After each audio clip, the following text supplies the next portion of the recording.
Assalamualaikum warahmatullahi wabarakatuh. Allahu Akbar, Allahu Akbar, Allahu Akbar.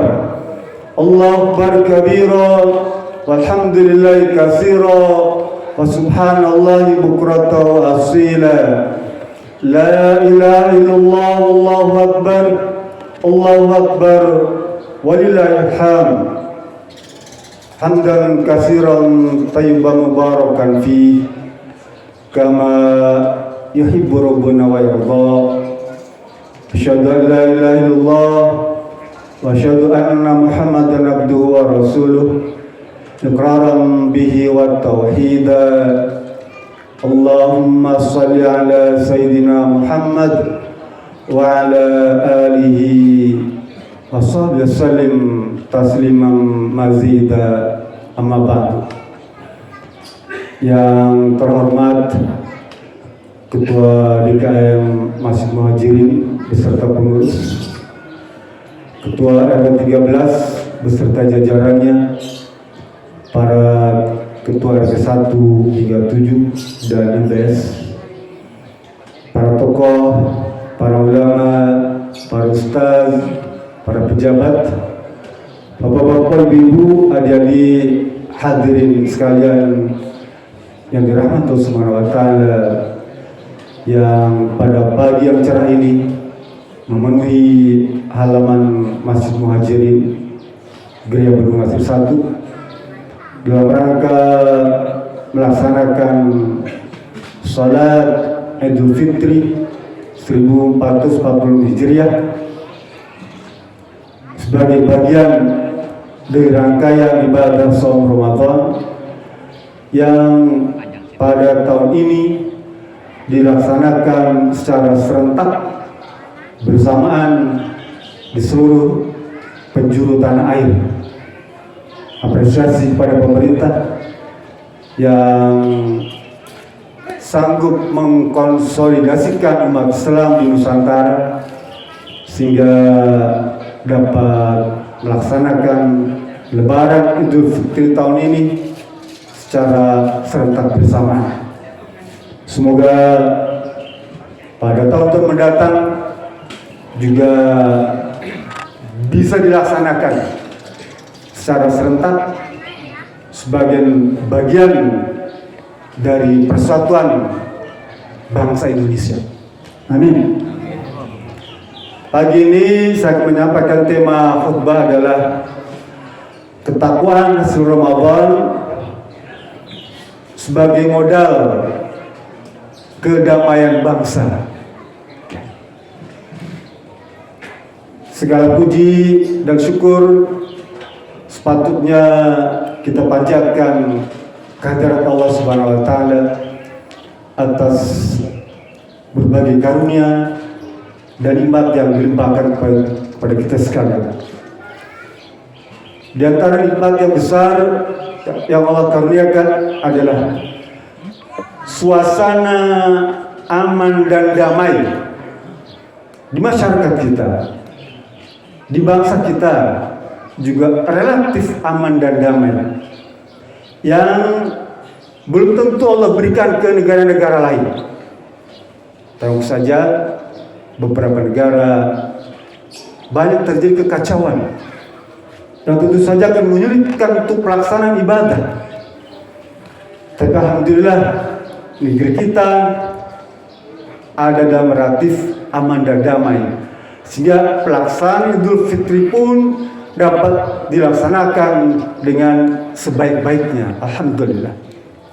Salawat serta salam semoga juga tercurah dan terlimpah kepada junjungan alam baginda Nabi besar Muhammad SAW, keluarganya, para sahabatnya, dan semoga saja juga tercurah kepada kita sekalian selaku pengikut yang setia dan senantiasa menteladani sikap dan perilaku beliau, serta berharap mendapatkan syafaat pada yaumil akhir nanti kelak. Allahu Akbar, Allahu Akbar, Allahu Akbar, walillahil hamd. Hadirin yang dirahmati Allah Subhanahu wa taala.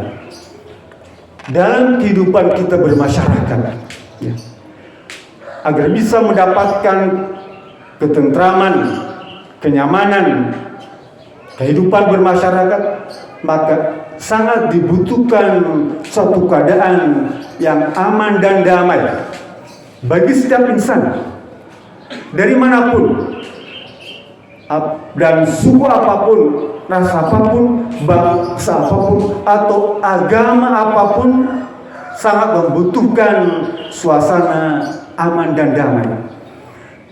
Karena sesungguhnya sikap kedamaian itu merupakan kebutuhan fitrah setiap umat manusia yang tidak mengenal batas, tidak mengenal kesukuan, tidak mengenal sekte, bahkan tidak mengenal agama. Islam yang dari sisi namanya sudah bermakna damai. Aslama yuslimu islaman bermakna damai. Jadi secara bahasa sebenarnya Islam memberikan ciri agama yang paling damai. Oleh karena itu umat Islam sepatutnya memiliki sikap damai atau ada motivasi untuk mau mendamaikan. Bahkan dalam doa yang sering kita panjatkan kepada Allah Subhanahu wa taala selepas sholat wajib, kita angkat tangan, kita minta pada Allah dalam manakib, zikir, wirid itu, Allahumma antas salam wa minkas salam wa ilakal ya'udus salam fahina rabbana bis salam wa adkhilnal jannata darus salam. Setiap hari 5 kali kita baca itu, meminta pada Allah, ya Allah Tuhan kami, sesungguhnya Engkau adalah zat yang maha damai. Allah maha damai. Wa minkas salam, dan dari sisi mula segala macam bentuk kedamaian itu.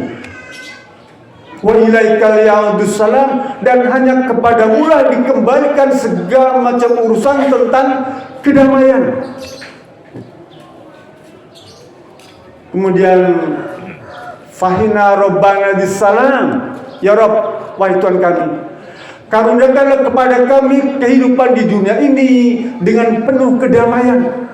Minta pada Allah agar hidup kami dipenuhi dengan perasaan damai, sikap damai.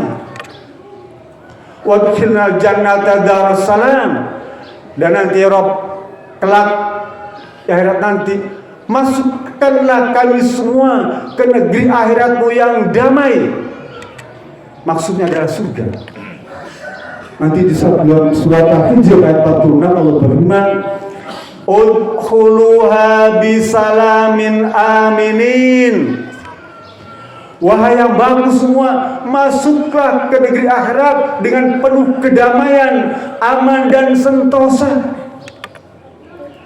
Allah menuntun kita agar kita menjadi hambanya yang damai di dunia dan di akhirat kelak. Lalu para ulama memberikan bimbingan, tuntunan, bagaimana kita bisa menciptakan masyarakat itu agar damai, baik bagi pribadi, keluarga, masyarakat, bangsa, bahkan masyarakat dunia. Ulama memberikan tuntunan. Ada 3 cara, kata para ulama, agar bisa membentuk masyarakat itu ada dalam kedamaian. Yang pertama, kata mereka, 1, membangun ukhuwah Islamiyah, persaudaraan sesama umat Islam. Yang kedua, membangun ukhuwah watoniyah, membangun persaudaraan sesama anak bangsa setanah air. Yang ketiga, membangun ukhuwah basyariah, membangun persaudaraan atas dasar kemanusiaan. Kita rinci satu-satu. Yang pertama, bagaimana kita bisa membangun persaudaraan sesama umat Islam? Allah berfirman dalam surat Al-Hujurat ayat 10. Di rumah dibuka Al-Hujurat ayat 10. Ayat ini sangat terkenal, ya, populer, sering dibaca. Allah berfirman,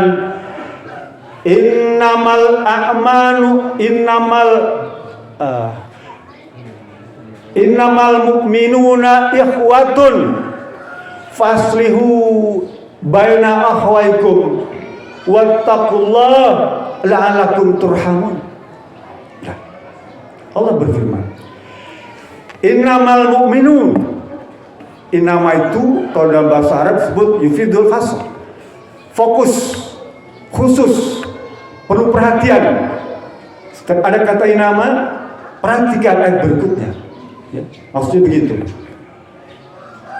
Al-mu'minuna ikhwatun, sesungguhnya semua orang beriman itu adalah bersaudara. Faslihu baina akhwaikum, dan damaikanlah keduanya itu, mereka itu orang-orang beriman itu. Disusul dengan wattaqullah, dan bertakwalah kalian agar Allah memberikan rahmat kepada kalian, agar Allah memberikan kasih sayang kepada kalian, agar Allah mencintai kalian. Jadi sesama umat Islam nih Pak, apalagi mengaku beriman, apalagi mengaku bertakwa, maka harus ada sikap, ya, persaudaraan sesama umat Islam, sesama orang beriman. Dari sana bermula cikal bakal tumbuhnya kedamaian di masyarakat. Jangan sebaliknya. Kita kadang-kadang bisa bekerja sama dengan orang kafir, tapi tidak sanggup bekerja sama dengan sama orang Islam. Tidak sanggup bekerja sama dengan sama orang beriman. Bahkan terkadang kita jumpai saling ejek, saling merendahkan, saling menyalahkan, saling boikot, saling fitnah sesama orang beriman. Yang satu merasa orang beriman dari golongan A, yang satu merasa orang beriman golongan B. Mereka saling fitnah, saling menghujat bahwa dirinya yang paling benar, orang lain salah. Tidak. Surga tidak dimiliki oleh satu kelompok. Kata Rasulullah, kullu ummati yadkhulunal jannah.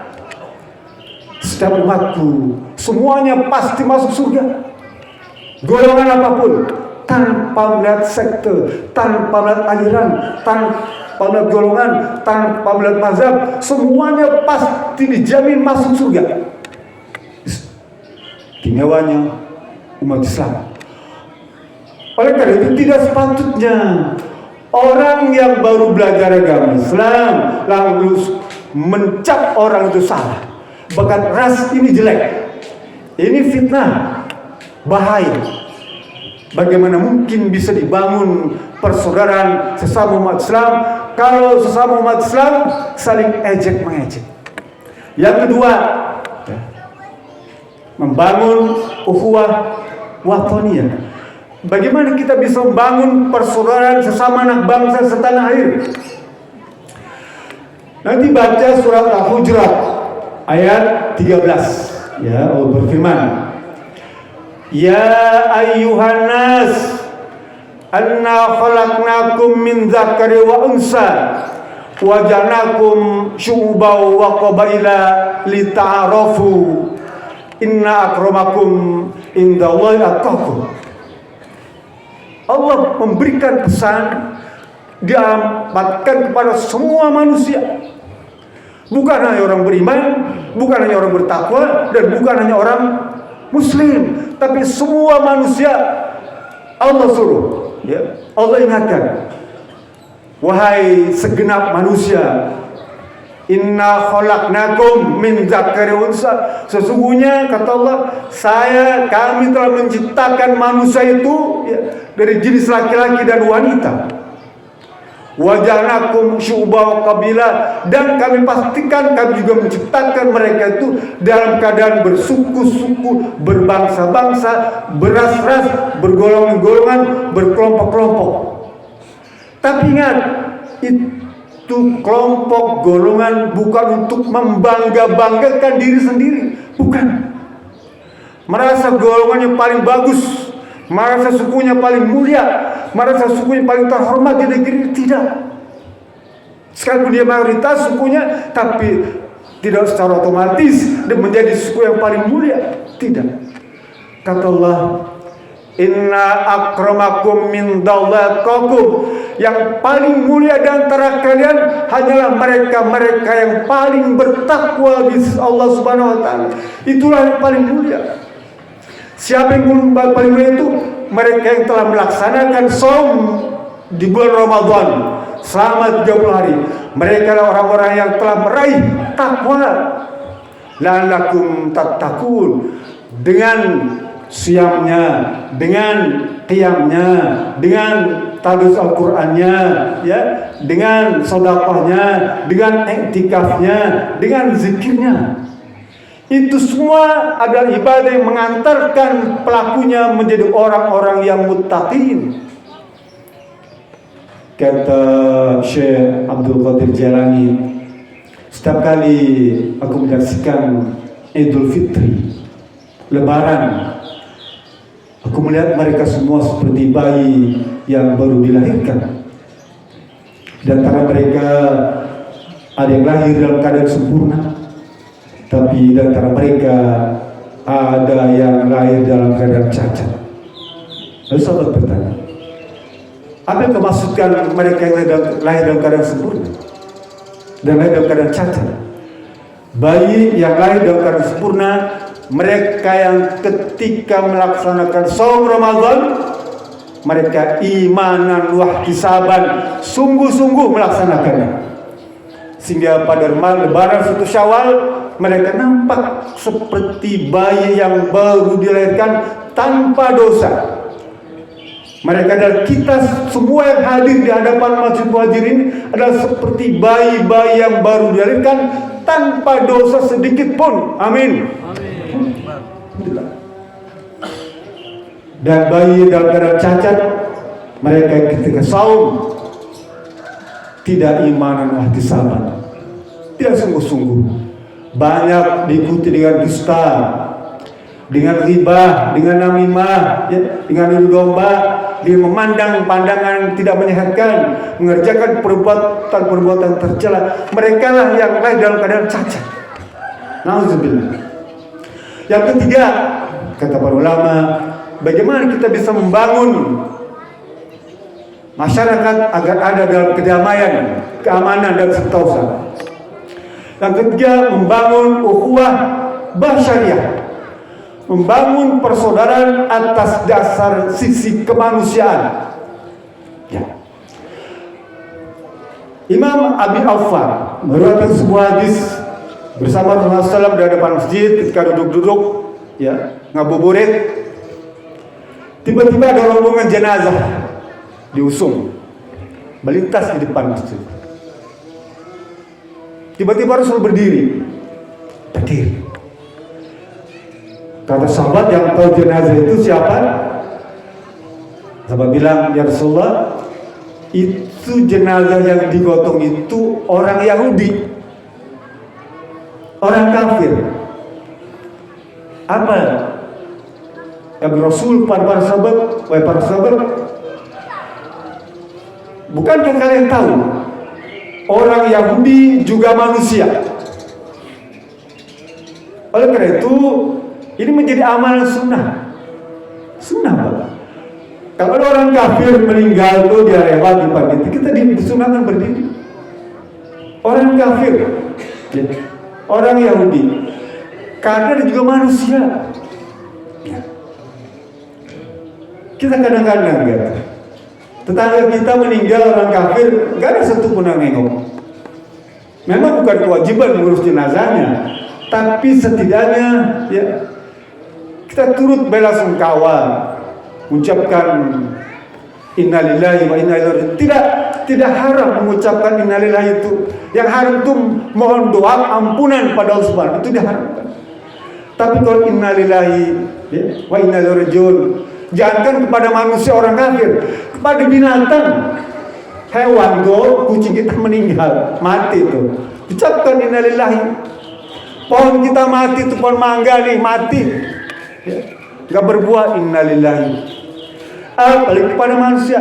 Ini bimbingan Rasulullah SAW mengajarkan kepada kita agar memberikan penghormatan juga kepada orang-orang non-muslim. Lah, kalau kita membangun bingkai NKRI agar damai, maka 3 faktor ini harus diupayakan. Kalau tidak, akan menjadi sebuah bangsa yang porak-poranda. Allahu Akbar, Allahu Akbar, Allahu Akbar, walillahil hamd. Hadirin yang Allah Subhanahu wa taala. Ramadan telah berlalu. Bukan berarti usaha untuk meraih takwa itu juga berlalu. Tidak. Kalau sekiranya selama Ramadan kita mampu menjaga lisan kita untuk tidak berkata dusta, untuk tidak mengadu domba, untuk tidak menggibah, menjelekkan orang lain, ya, berjanji palsu, memandang pemandangan yang tidak sehat, mengerjakan perbuatan-perbuatan yang tercela, pergi ke tempat-tempat yang terlarang. Selama Ramadan itu kita jaga. Sayang kalau sekiranya hasil pendidikan tarbiyah Ramadan itu tidak kita praktekkan setelah Ramadan. Rugi kita. Kalau selama Ramadan kita sanggup menjaga kesabaran, keikhlasan, rendah hati, menahan emosi, menahan amarah, itu merupakan karakter yang baik, sifat yang terpuji. Kalau sekiranya itu tidak kita praktekkan kembali setelah Ramadan, maka sia-sialah pendidikan Ramadan itu. Itu yang Rasul takutkan, bahwa umat Islam hanya melaksanakan ibadah itu pada waktu Ramadan saja.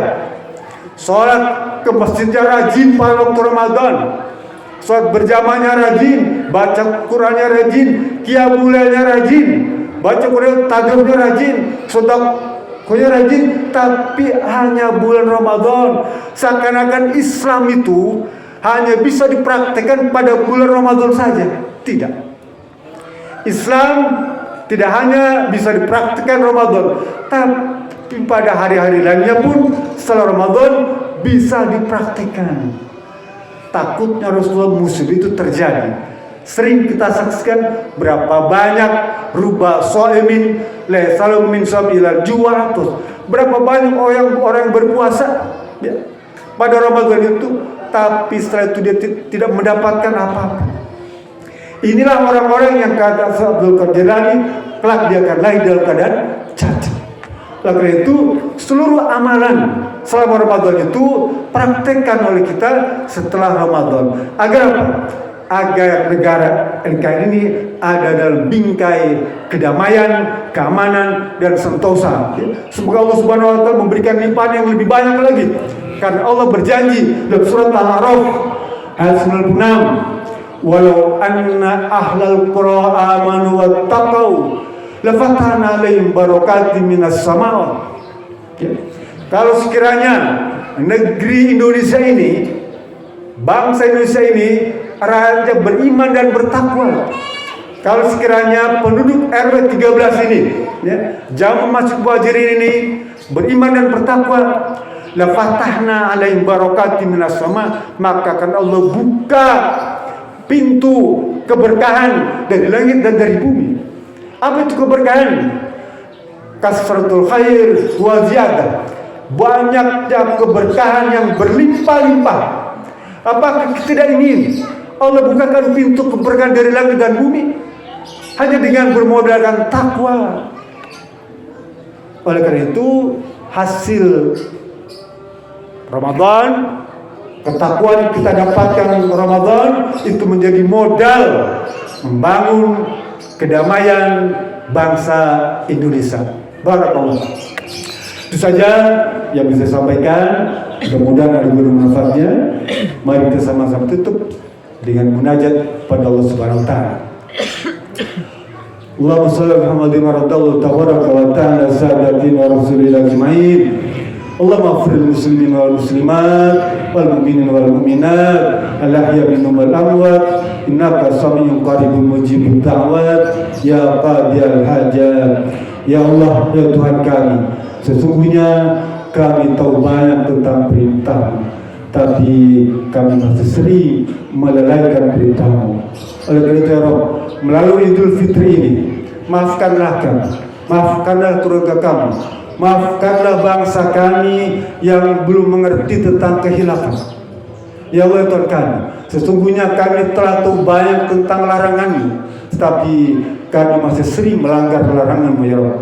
Untuk itu ya Rabb, ampunilah kami, ampunilah keluarga kami, ampunilah bangsa kami atas dosa yang tidak disengaja, ampunilah bangsa kami atas kekhilafan yang dia tidak sadari, ampunilah bangsa kami atas kekhilafan yang dia belum fahami.